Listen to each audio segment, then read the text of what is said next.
Baiklah, kita mulai dari mempelajari mengenai struktur kristal. Nah, struktur kristal kan berarti kita mempelajari mengenai zat padat. Zat padat itu terbagi dua, yaitu bahan kristal dan amorf atau bukan kristal. Nah, bahan kristal sendiri merupakan suatu bahan yang tersusun dari atom-atom yang letaknya secara teratur dan berulang. Sebaliknya, untuk amorf atau bukan kristal merupakan suatu zat padat yang tidak memiliki keteraturan. Nah, seperti yang terlihat pada gambar, susunan atom kristal itu tersusun secara teratur dan memiliki bentuk. Nah, sementara susunan amorf atau bukan kristal, dia tidak memiliki keteraturan atau bentuknya berantakan. Nah, seperti yang terlihat pada gambar. Nah, yang berikutnya kita pelajari adalah struktur kristal. Struktur kristal itu terdiri dari dua, yaitu kisi dan basis. Nah, apa itu kisi? Kisi itu merupakan sebuah susunan titik-titik yang teratur dan periodik dalam sebuah ruang.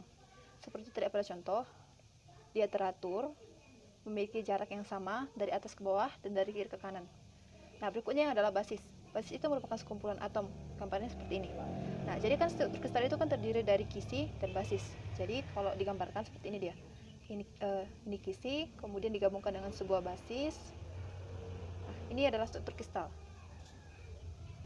Nah, yang berikutnya adalah operasi translasi kisi. Itu ada dua, yaitu kisi untuk 2 dimensi atau 2D dan kisi untuk 3 dimensi atau 3D. Nah, vektor posisi atau T sama dengan N1A1 tambah N2A2, di mana A1A2 itu merupakan vektor translasi primitif, sementara N1N2 merupakan bilangan bulat yang nilainya bergantung pada titik kisi. Nah, untuk yang kedua itu kisi pada 3 dimensi. Dia berbentuk kubus dan memiliki sudut yaitu alfa, beta, dan gamma, masing-masing terhadap A1, A2, dan A3. Nah, seperti tadi, A1, A2, dan A3 itu merupakan vektor translasi primitif. Sementara alfa, beta, dan gamma merupakan sudut yang dibentuk terhadap vektor A1, A2, dan A3. Selain operasi translasi, ada operasi lain yang juga dapat membuat kisi invarian. Itu ada 5. Yang pertama adalah refleksi. Apa itu refleksi? Refleksi itu adalah pencerminan pada bidang. Yang kedua, rotasi. Rotasi adalah perputaran pada sumbu tertentu dengan sudut sebesar 2pi per n. Yang ketiga, inversi. Inversi merupakan bentuk pencerminan pada suatu titik tertentu. Yang keempat ada luncuran atau glide, yang merupakan operasi gabungan antara refleksi dan translasi. Yang terakhir ada ulir atau screw, merupakan gabungan antara rotasi dan translasi. Baiklah, sekian penjelasan dari saya. Untuk materi berikutnya akan dijelaskan oleh rekan saya. Terima kasih. Baiklah, materi selanjutnya adalah sel primitif atau sel lattice primitif yang disebut dengan sebuah sel yang memiliki luas atau volume terkecil dan mempunyai satu titik kisi. Lalu, manakah bagian yang disebut dengan sel? Sel itu merupakan garis yang ditarik menghubungkan satu kisi dengan kisi-kisi yang lain. Jadi garis yang berwarna hijau ini merupakan satu sel. Bisa juga selnya itu ditarik dari titik ini ke sini, ke sini, ke sini. Lalu bila satu sel ini merupakan satu sel yang besar, lalu manakah sel primitif dari sel tersebut? Maka harus kita carilah bagian yang memiliki luas atau volume terkecil dari sel tersebut. Maka didapatlah sel ini memiliki luas atau volume terkecil. Jadi inilah yang disebut dengan sel primitif, yang merupakan sebuah sel paralel pipit yang dibentuk oleh sumbu-sumbu vektor A1, vektor A2, dan vektor A3. Apabila ini tadi contohnya satu sel, maka ini adalah vektor A1 dan ini adalah vektor A2, sumbu X, sumbu Y. Selain itu, kan tadi dikatakan bahwa sel primitif mempunyai satu titik kisi. Lalu bagaimana titik kisinya ini? Titik kisinya ini yang dihubungkan di sini itu merupakan 1/4, besar-besarnya adalah 1/4, 1/4, 1/4, dan 1/4. Oke, coba kita gambarkan ke tempat yang lebih besar ya. Maka apabila kita buat di sini satu titik kisi, satu titik kisi, satu titik kisi, satu titik kisi, lalu ditarik garis yang merupakan sel seperti ini. Maaf gambarnya kurang rapi. Maka yang terkena oleh sel ini itu besar-besarnya 1/4, 1/4, 1/4, 1/4. Dan apabila kita jumlah 1/4 ini akan menghasilkan 1. Oleh karena itu dia disebut dengan sel primitif. Oke, untuk menentukan sel primitif juga ada metode winner, sage. Ini merupakan titik-titik kisi. Lalu harus kita buat satu titik besar, di mana kita akan menghubungkannya ke titik ini nantinya. Jadi kita harus menghubungkannya dari titik yang terjauh sampai ke titik yang terdekat. Lalu nanti kita akan mengambil garis-garis seperti yang ini, tegak lurus terhadap garis yang kita hubungkan ke titik pusat tadi. Kita tarik garis tegak lurusnya seperti ini, seperti ini, seperti ini, dan seperti ini. Lalu kan masih garis yang terjauh, kita cari yang terpendek juga, ini, seperti ini. Lalu ini juga ada, ini, lalu ini. Nah, maka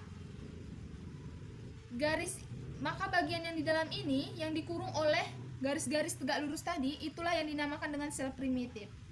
Seperti yang sudah saya tulis ini. Jadi bagian yang sudah dikurung oleh garis-garis ini, bagian ini, itulah yang merupakan sel primitifnya. Oke, ada tipe kisi dasar, di mana tipe kisi dasar ini ada yang 2 dimensi dan 3 dimensi, dan pada bagian ini saya akan jelaskan tipe kisi dasar 2 dimensi. Yang pertama itu ada kisi miring, yang kedua ada kisi bujur sangkar, yang ketiga ada kisi heksagonal. Ini sebenarnya yang keempat ini kisi segi panjang, ini ada kisi segi panjang berpusat, dan ada satu lagi yang kelima hanya kisi segi panjang. Oke, baiklah. Saya akan mengambil contoh untuk menjelaskan ciri-ciri dari tipe kisi-kisi yang di atas tadi. Maka yang pertama ada kisi bujur sangkar, di mana bentuk kisinya adalah seperti ini. Kenapa disebut kisi bujur sangkar? Di mana ciri-ciri kisi bujur sangkar itu adalah nilai mutlak dari vektor A1 sama dengan nilai mutlak dari vektor A2, atau panjang vektor A1 sama dengan panjang vektor A2. Dapat dilihat dari gambar semua panjangnya sama, di mana tetanya ini merupakan 90 derajat. Lalu jumlah titik-titik kisi pada kisi tersebut bagaimana? Untuk sel primitifnya adalah 1. Karena tadi kan seperti yang saya jelaskan tadi sebelumnya, di sini bernilai 1/4, 1/4, 1/4, dan 1/4, dan apabila dijumlahkan maka hasilnya 1. Atau secara gampang kita kalikan 4 kali 1/4, demikian. Lalu apa di sini sel konvensional? Sel konvensional ini merupakan volume nilai sel, merupakan jumlah kisi yang terbesar. Jumlah kisi yang terbesar dan dijumlahkan. Nah, pada bagian ini kan jumlah yang diapit oleh sel ini kan nilai kisi yang terbesar itu tadi adalah yang digunakan 1/4. Maka dikalikan 4, hasilnya juga 1, demikian.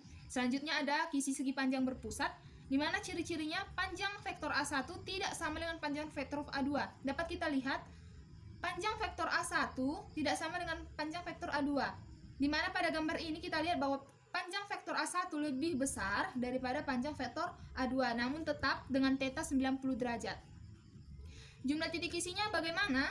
Jumlah titik kisinya itu sel primitifnya 1 sama dengan yang di atas, 1/4 dikali 4, dan sel konvensionalnya 2. Dari mana 2? Kan bersegi panjang berpusat, maka ada titik di pusat. Tadi kan 1/4 kita kali dengan 4. Namun ada satu lagi titik di tengah. Titik di tengah, maka ditambah dengan 1. 1 ditambah 1 sama dengan 2. Demikian untuk mencari nilai-nilai dari sel primitif dan sel konvensionalnya. Terima kasih. Pusat kisi Broviznya adalah simple, pusat dasar, pusat badan, dan pusat muka. Jumlah kisi ada 4 dan simbolnya ada P, C, I, F.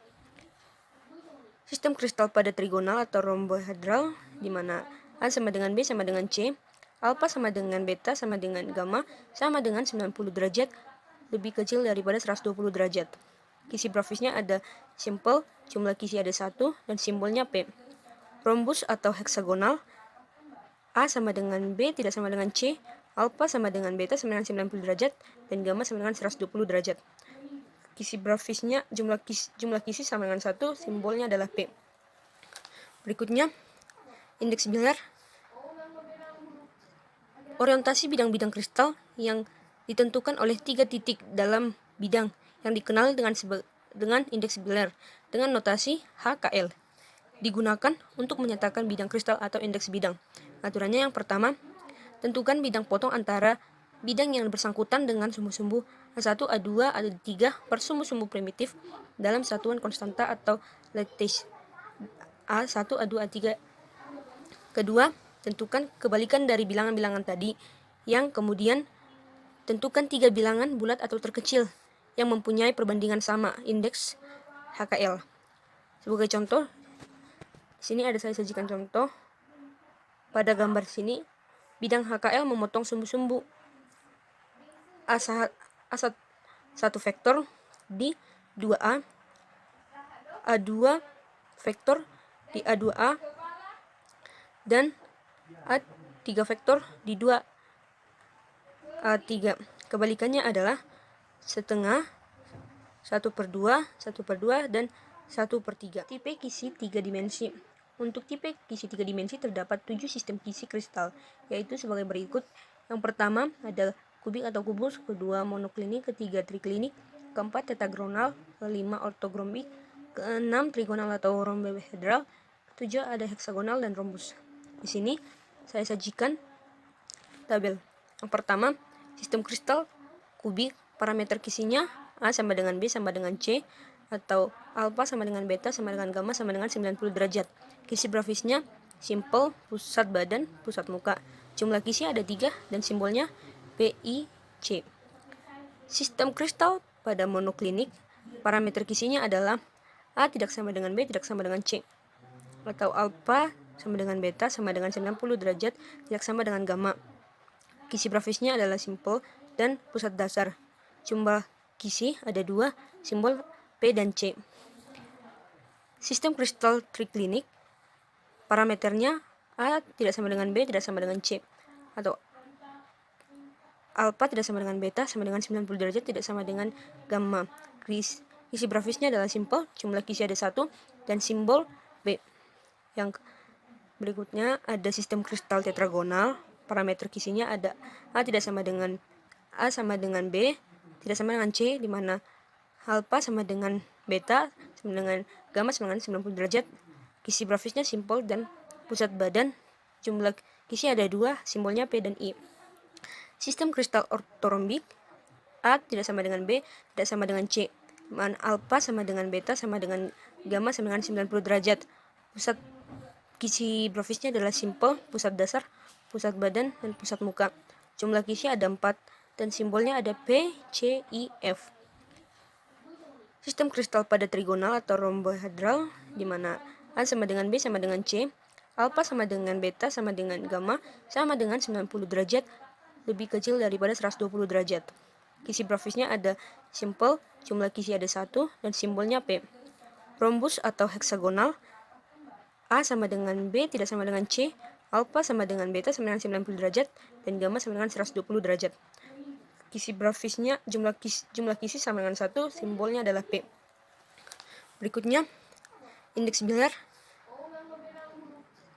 Orientasi bidang-bidang kristal yang ditentukan oleh 3 titik dalam bidang yang dikenal dengan indeks Miller dengan notasi HKL. Digunakan untuk menyatakan bidang kristal atau indeks bidang. Aturannya yang pertama, tentukan bidang potong antara bidang yang bersangkutan dengan sumbu-sumbu A1, A2, A3 per sumbu-sumbu primitif dalam satuan konstanta atau lattice A1, A2, A3. Kedua, tentukan kebalikan dari bilangan-bilangan tadi, yang kemudian tentukan 3 bilangan bulat atau terkecil yang mempunyai perbandingan sama, indeks HKL. Sebagai contoh, sini ada saya sajikan contoh.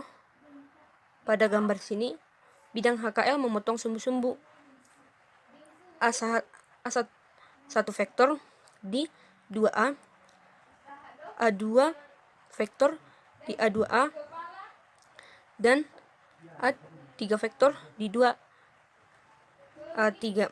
Kebalikannya adalah setengah, 1/2, 1/2, dan 1/3.